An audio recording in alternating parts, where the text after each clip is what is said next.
So where do you want to start talking about your bands now? You want to talk about Almost Queen now for a bit? Sure. While Queen's on, we can do that. Start. Almost Queen started around 2004. It was started by the guys that are in, Joe the singer and John the drummer. They were like original members. I joined just a few months after. I was actually on tour with Lizzy. Came home on a Sunday night, went into the studio with them on a Monday night and played about 20 songs with them.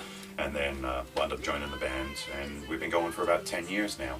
And if you haven't seen them, you must check them out. I love this band. I couldn't believe how good they are. They're almost as good as Queen, the name Almost Queen. But I'm going on record here saying they are better than Adam Lambert, and they're better than Paul Rodgers' version.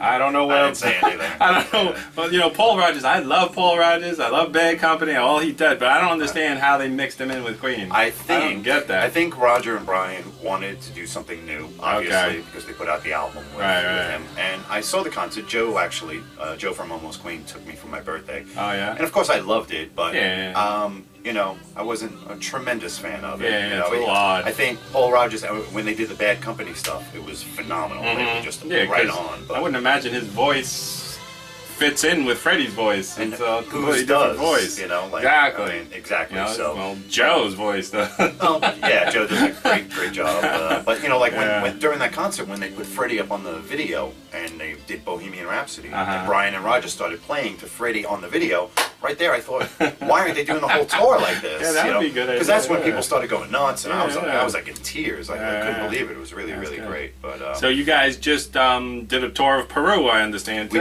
did. Tell us about that. We were there for about 10, 11 days. We had 4 shows lined up. We wound up adding like 2 acoustic performances and stuff. But great crowds down there. The fan club down there is the Miracle Queen, the Peru fan club. They were there every gig. They were there at the airport for us. And because when I saw some stuff on Facebook, and it looked like Beatlemania, like you guys being mobbed and that sign. Almost Beatlemania.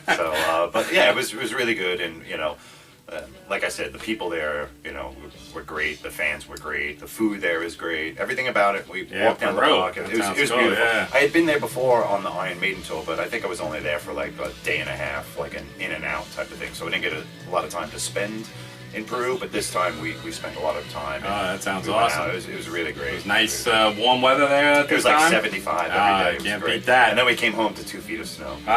Lovely. And did they pput you up in nice hotels there and stuff? Of course, that's awesome, man. Yeah, the Queen band has been, like I said, 10 years, and I'm very, very proud of the band. The band is... You should be. It is very good. Amazing. And, it's hard to, I can pat ourselves on the back, but it's hard to, I'm not trying to come across like, oh, that was great band, but, like in reality, the work we put into it, and then to turn around after 10 years and go, wow, we're pulling this all off. Yeah, we're singing these harmonies. And to get compliments from Queen fans that say, you actually do the studio versions, that's the biggest compliment we could ever get. Queen did different versions live because they didn't have the vocal capacity or whatever. And we do, and the thing is, like everyone, we get off stage, you guys are the best band. We are playing the best songs ever written. That's absolutely. It. And that's everybody loves Queen. Everyone does. And no band lot of fun. Yeah, no band will touch it because it's pretty difficult. And Exactly, you know how it is when you go to a show and you see an artist that you don't really listen too much, and you hear this song, and that song, and that song, and that song, and that's what an Almost Queen show is like. Yeah, that's every song. Song after song, Because like I say, I've seen you guys perform, I think it was Starland Ballroom, I saw you, and you guys were great. But the best show was when we first met. We were both playing at the Benefit for Christie. Yeah. And you guys had a stripped down show. It was just like, guitar, bass, amps, and you guys were amazing. Thank you. That night. That was so much fun. If you look at our rider and our stage plot. Yes, that's what happened. I was supposed to do the sound. Christy's mom asked me to do the sound. I'm not a sound guy. I got a little PA. And I said, yeah, sure. And then you sent me the stage plot. And it was like Madison Square Garden, 50 everything. And I said, I can't do this. It takes a lot. And I think the band was a little nervous about that show because we're so used to having like 6 monitor mixes and 9 wedges and all that, and we get there and there's 2 wedges and we're like, oh my god. So it's something we haven't done like that, and I think we put it in autopilot that day. Yeah, you guys pulled it off. That was like so much fun that night. It was so much fun. And it was great to like ask Christy, you know, what song you want to hear and just rip one out. You better give a shout out to Christy. She'll be watching this for sure. Yeah. Hey, Christy. She's the biggest Almost Queen fan in the world, by the way. She is. And the biggest Queen fan, her and her mom. So, Almost Queen. You guys got any shows coming up, Almost Queen? Actually, in Jersey, we're doing the Bergen Pack on March 7th, I believe. Okay. Yeah, well, I'll put up the dates and all that, links and all that stuff. You can check out almostqueen.com. Yes, if you have a chance, go see Almost Queen. You will not be unhappy. Disappointed is the word I was looking for. Cool. Yes, it's a great fun show. So, what else? You want to talk about anything else about Almost Queen, or you want to talk about anything else? Other bands? All right, what's next? Well... What band is next? For me, I started, like I said, I started in a local band called Garlic, and a couple of years later, I wound up getting the opportunity to play with one of my favorite bands growing up. Was called... Just stop it for now, so I can hear you clear. Okay. One of my favorite bands growing up was a band called Angel, which I kind of describe as you either love them or you have no idea who they are. And it is the truth. If you know them, you love them. And so I love them, and it was an easy transition for me to jump into that band. How would you describe Angel? I was thinking about that when I was listening to it. Yeah. Let's do it this way. I was thinking... Because they only have 5 albums, but, you know. You have 50 I do. Well, that's because I have, like, things like a test pressing. That's a white hot test press. Damn. You know. And I have another test press that's cool. Couple different tracks off of whatever. But this would be the first album, and self-titled Angel. And this I would kind of categorize as like maybe like a progressive rock. That's what I was thinking. Early 70s is coming out, right? Yeah. And then their second album was called Hell of a Band. Oh, that's the one I was listening to yesterday. It was really fantastic. Good. Struck me a little. How I'm thinking a little like Kansas. It sounded like a little. You know, and for me, that kind of stuff. Yeah, like like first album was kind of progressive-y. This was more of like a rock, progressive / rock. Right. You know, and to me, it had a lot of Deep Purple-ish. Yeah, I felt that. And you know, again, they were kind of finding where they were going to fit into the whole scheme of things. And then the third album came out, which is called On Earth as It Is in Heaven. And this was more of like a Zeppelin meets like some Beatles. Wow. And just fantastic stuff. But the significance of this record is tremendous because, you know, they never really had a logo, and they had a lot of fans drawing things for them, and one day they're backstage and the manager goes, oh, there's a guy outside with a drawing of the logo, and they're like, oh, whatever. So they came in with the guy came in with the drawing, and you know, and I'll do it as they told it to me. So hold it up close so you can see. There we go. There's a little shine. Sorry about that. Okay, so there is the logo, Angel. Now, the significance is when you turn it over, it still reads the same way. Yes, so, coming and going, upwards and backwards. And hence this album cover, obviously, you know, the whole mirror image upside down. But they saw that logo and they immediately brought out the checkbook and stuff like that. But this was my favorite album, like, of Angels growing up. And it was Let's hear a little off of that then. Is that what you want to play? A song off of there? You know, I could. All right, no, whatever. The problem is I can't choose which one. That's my problem. So, but and then the next album came out. It was called White Hot, and actually I'm going to play something off of this record actually. And this is a promo copy. Oh, is that on Casablanca Records? It is on Casablanca. Yep. Can you guys name what other band was on Casablanca? Kiss. You're right. So so we're gonna play a little of this. I'll hold this. Yes, we'll put this Queen album away. Well, I'll talk about a little bit about this. Obviously, the reason I picked this is because of Almost Queen, but I just got this in Switzerland when I was there, in Montreux, and it's an awesome album, of course. And Almost Queen has performed the whole first side really? In order a few times we did that. Cool. So this is a special Italian version too.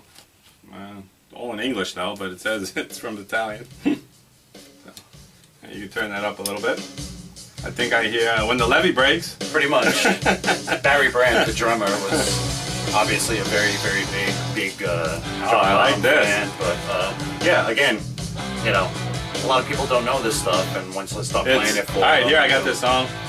Maybe Can't You Hear Me Knocking by the Stones meets When the Levee Breaks. Pretty much. Yeah. And John Deep Purple singing. Yeah, right. It's the best of everything. Right. This is good stuff. Yeah, this is great. I mean, this is when they started getting a little bit more recognized, and you know, a couple songs over here like "Don't Leave Me Lonely" was you know, like kind of like a hit. It was getting radio airplay and stuff like that. So that's a real polished album. So I would think that was more like the rock pop kind of thing. Then there's fifth album is called Sinful, and you better talk up now. That's loud. Yeah, so talk loud or lower that. So again, like a little more like rock pop-ish kind of sound or whatever. But the funny thing about this is this album originally looked like this. Let me hold that up close. Look at that. Now look at that. That's a badass looking cover. That's rock and roll there.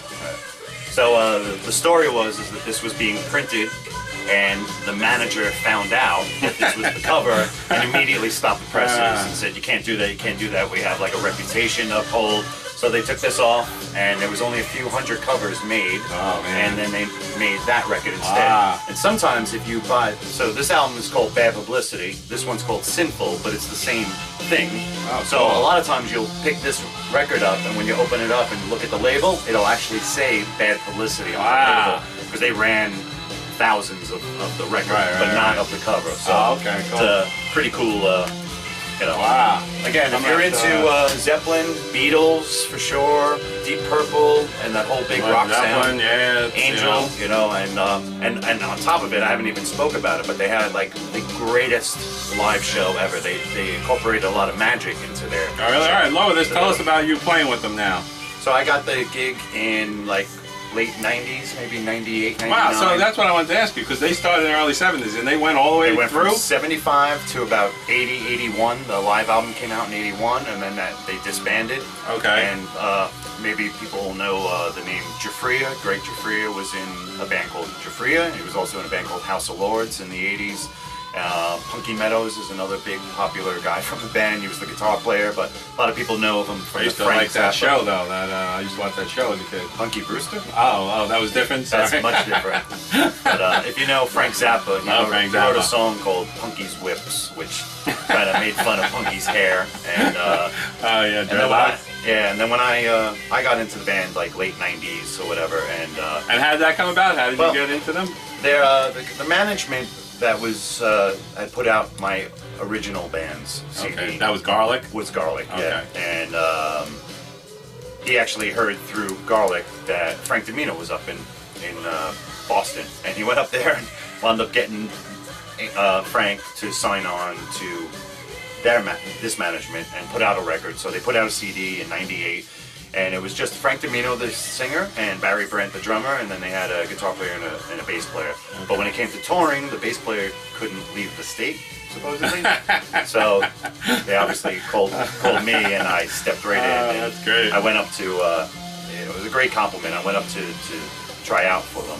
And I literally like walked in, and I heard Barry Brandt say, "If this kid can play, he's in." And then shortly after, they started calling me Punky Junior, because I kind of got that little look or whatever.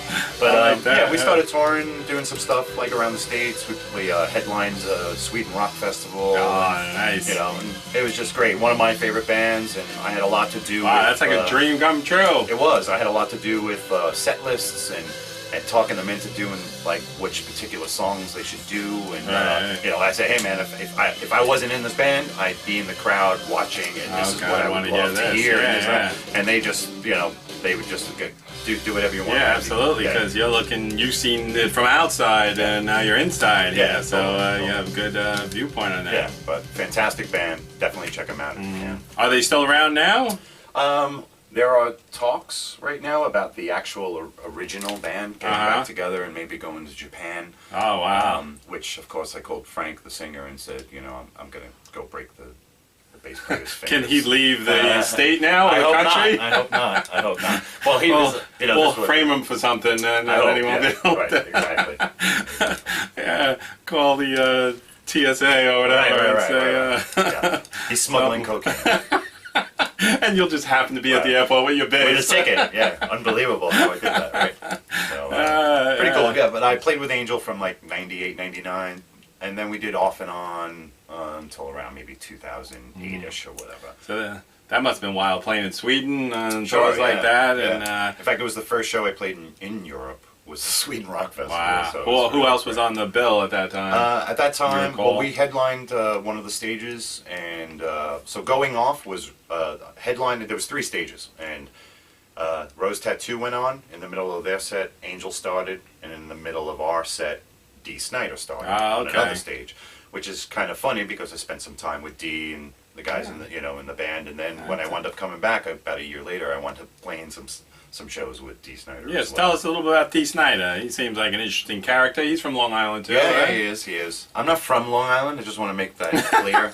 I'm from Queens. I was born in Far Rockaway, which, if you're a Ramones fan, Rockaway yes, Beach, of course. that's where I was born. That's yes, Queens, yeah. Yeah, exactly. I only live on Long Island. Sorry, Long Islanders. No offense.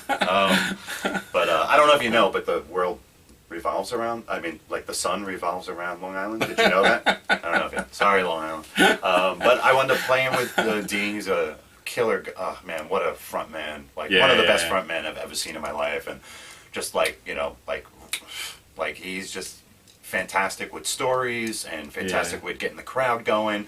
And obviously, to be honest, there's just no one better. I can watch D play all night long. Yeah, and, it must be fun. Yeah, I wound up just squeezing in, and I just wound up doing a handful of gigs. And unfortunately, right after I was in, he went back to Twisted Sister. Oh, okay. So it was a little short-lived for me, but it was fun. Fantastic. It was great, and I got the best compliments from Snider, and I was really on it, and I was really into playing with him and stuff, and he noticed, and like I said, I got a lot of good compliments from him. So can we call him up now and talk to him on the show? Actually. Yeah. Actually, I'll come back. I'll even come back for him. I'll come back to Long Island I'll tell him to get him on the show. Okay. Next time. Excellent. So I wound up playing with him for just a little bit, and then around 2003, I wound up joining Thin Lizzy. Oh, okay. Played with them for about 2 years. So I played with Scott Gorham and John Sykes, and the drummer at the time was Michael Lee. And if you don't know Michael Lee, search him. He was the best drummer ever. Unfortunately, he passed away. But he played with Robert Plant, Jimmy Page, and he played with Echo and the Bunnymen, Lenny Kravitz. It just goes on and on and on. But fantastic drummer, and it was a great. I was always a big Lizzy fan. Oh yeah, loved it. And when I got that call, I couldn't even believe what was going on. So, that's awesome. So now let me ask you, who was singing? Because obviously Phil Lynott was dead. Okay. John Sykes was singing. And you're playing bass. I was playing bass, which was a really. That must have been fun. And what kind of places did you play with them? The first tour we did was a tour, like a headlining tour of the States and Europe, and we did a lot of bigger clubs type of thing. Did you get to go to Ireland or anything? And we did on that first from tour. Ireland. Yeah, they must have gone over big there. Yeah, we ended up in Ireland, and we played like 6 or 7 different cities in Ireland, and. Funny, when you're growing up, you have this little list of places you want to visit when you're a kid. Right. And I have some Irish descent, but Ireland was never a place that was on top of my list for some reason. Yeah. Now, having been there, it's completely on the top of my list. One of the greatest places I've ever been. The people are the best in the world. They really, really are. They're fantastic. But playing there, it was like being in royalty, and I had 2 security guards. I'm like, guys, no one knows who I am. Please, no, we're gonna get in trouble. You don't understand. I'm like, I'm trying to walk away from it. No, don't do that. But like, I'm just like, I'm the fill-in, and I'm happy to be here, and I'm nervous as freaking hell filling in. Basically, filling the shoes of Phil Lynott. Yeah. That's how you say his name, Phil Lynott. I asked Scott Gorham. As soon as I got in the band, I was like, a lot of people say his name. Yeah, I thought it was Lynott. Yeah. Well, he goes right away. His answer was, "Why not Lynott?" There you go. That's good. He said it all the time. I said, "All right." So it's Phil Lynott, and in the show in Dublin, Philomena, his mom, was there. And I was, for the first time in 20-something years, was a nervous wreck about going on stage, and I remember grabbing Scott Gorham and going, "Hey man, am I right? Am I doing everything? Is there some things I shouldn't be doing? And then all of a sudden he gave me this like, he's like, what are you talking? He's like, calm down, man. The way you do it, you know, you come out on stage and you're very respectful and you don't jump in. But halfway through, you're getting really, and by the end, I'm like an animal.